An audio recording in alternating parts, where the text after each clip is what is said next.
Where are you located at? Myrtle Beach, South Carolina. Okay. Yeah. Um, PLP Network presents Bread Magazine with our special author and book writer, Naim Austin. Tell everybody a little bit about yourself and what you got going on. Well, I'm Naim Austin. I was born in an enchanted wonderland called North New Jersey. Um, Rumor has it I was born in the same hospital room as Shaq. I'm not sure if that's true, but my mother's water broke when I was on the toilet. So I had some very interesting beginnings. Um, uh, Aside from writing books, I'm a educator for the North Public School System. I work with special needs children as a teacher's aide. I've been doing that for 10 years now. So I don't have any children of my own, but boy, do I know them at the back of my hand. Other than that, I'm a cool, laid back guy. I don't do much. 100% sober. I don't smoke or drink. Uh, you know, and I'm here. I'm here. I'm just here. Working on my third book now. So this is book one, the special kid, which is the topic of the hour, and this is my second book here called Never Grow Up, and this just came out this week. It's brand new. It just came out literally this week. You can get it on Amazon now, and I'm working on the third. So I'm trying to be the black. I'm trying to be the black Stephen King, something like that. That's what's up.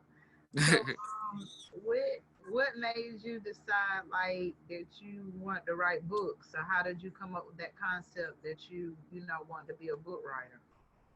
Well, interesting. All my life, from as a kid all the way through my teen years and most of my adult life, I wanted to be a rapper. I wanted to be a rapper for most of my life. That's all I wanted to do. But, when I started rapping in 8th grade, you might have found just one person rapping in the whole school or one person rapping in the whole neighborhood. But as I got older, it seemed like everybody wanted to be rappers. Like if you was a black man in the hood, you wanted to rap. And to me, it just got like watered down. Like everybody wanted to be a rapper. And I'm like, it's like for me, it's like a bunch of ants trying to fight for one crumb. But if I go around the corner, it's a whole different crumb nobody's going for. And I'm like, in order to be a rapper, you got to be a writer, because somebody got to write your rap. So I said, instead of writing raps, the imagination I use for my raps, I can just take that and make stories with it. Because if you could write a rap, you could write a book, because rapping is storytelling. So I was in college, and my college essays, we used to have to read them out loud, and mine was so funny and so crazy. The teacher would tell me to read mine last. So I had these funny assignments, these funny Facebook posts, and I'm like, man, I'm not making no money off of Facebook posts.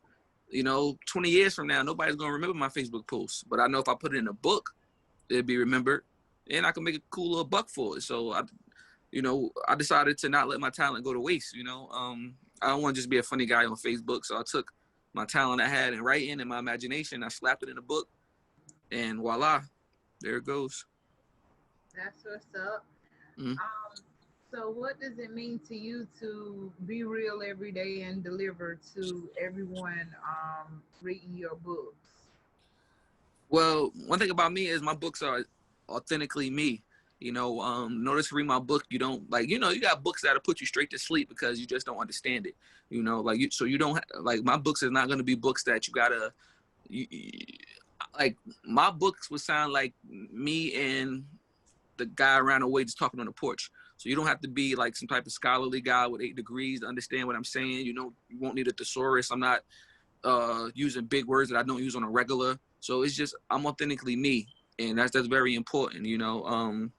I try not to, my story is very original. So just it's important to be real, because no matter what you do, people know when it's not you. I could write a book and it's people know when it's not you. So if you are the scholarly guy and you like to use the big words with the 8 syllables and all that, then write about that. Don't try to be what you're not, because people are gonna see through you. So it's just, and then when you're not yourself, you gotta when you don't have to act. So a lot of people that's trying to be other people, they got to put up a facade all day. I don't have energy for it, so I'm just it's important to be real because I don't have to put up a facade all day. So, that's why it's important. That's what's up. Has the pandemic affected you at all, or has it made it better for you? The pandemic affected me financially because, like I told you, I work for the school system, and all the schools are out right now. They're doing a virtual learning, and I'm not part of that, so I'm not getting paid for them. I'm collecting punk little unemployment benefits right now, which is less than I would make at my job. So basically, as far as time goes, yes, pandemic helped me because, instead of being at work from 8 to 3, now I have time to write or time to publish. Right, basically right now, it's 11:12 right now. We wouldn't even be able to have this interview because I'll be at work right now. So the pandemic has freed up my time to work on my craft and my dream. So financially, I've taken a hit because I'm not at work, but it's giving me time to work on my dream, which is working at. Don't get me wrong, I like the kids, but that's not my dream job. Working at the school is not my dream job. That's just a job. This right here is a dream. So I won't say the pandemic helped me. I published 2 books during the pandemic, so I would say it helped me. That's what's up. It's Yeah. kind of like me when I went to college. I have 14 college degrees, and I was a teacher assistant for handicapped kids for 10 Mm-hmm. years. Drove the short bus too, and I was like, well, and I'm a nurse too, so I was like, I always been in the industry, so that's when I just figured out like, hey, I'm gonna have a PR company and have a record label and do other stuff that I love to do based on doing something else. So just made everything into a reality. Yeah. Yeah. So like. Tell everybody like pretty much the pandemic helped me because I was able to reach out to more clients. I was able to interview more people for the magazine. Um, Mm, I was setting my Instagram went viral because I was part of a web series that's coming out, Ebonize Me.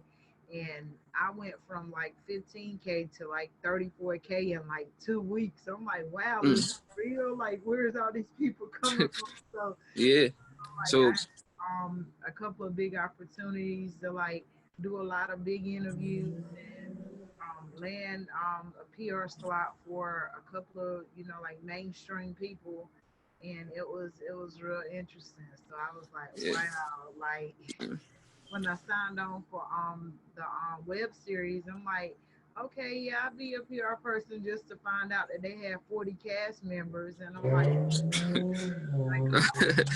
Yeah. to do all this. So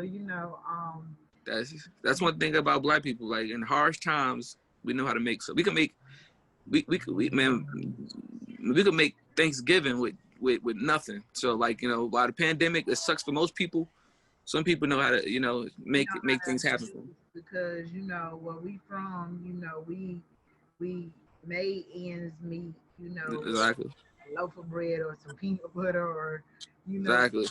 We whichever can way, make you we can know. make a miracle with nothing. So just like for me and you, this pandemic, it helped us. So I guess it can be some good to bad sometimes. Yeah. Yeah.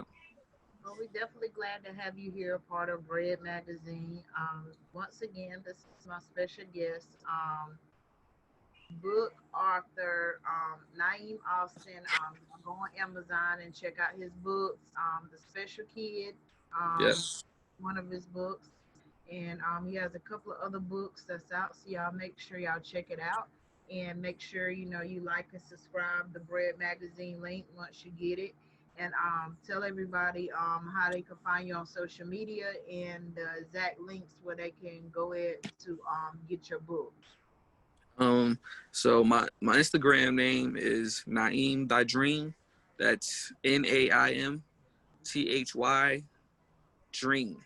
On there, that's how you can find me on Instagram. As far as the book, go to Amazon and you can type in my name, Terrell, TAREL, middle name Naim, NAIM. From there, my books will probably come up because you probably wouldn't have to put the Austin in, but it's Austin, like Austin, Texas. Terrell Naim Austin, and you'll see 2 of my books. It is an error up there because I have 2 listings for this book. One is for 30, one is for 20. Ignore the $20 one. I've been trying to get that taken down for months. Ignore that. The $13 one is for you. So there you go, and that's how you can find me right there. And let's build, let's connect. I reply to, I follow everybody back. I reply to all DMs. Not Hollywood at all. I'm for you. I'm for the people. Let's make it happen. All right, y'all heard it first, and thank you for the interview. And look forward to networking with you and setting some more stuff up with you and working with you in the future. Absolutely. Thank you so much for the opportunity. Thank you. Thank you.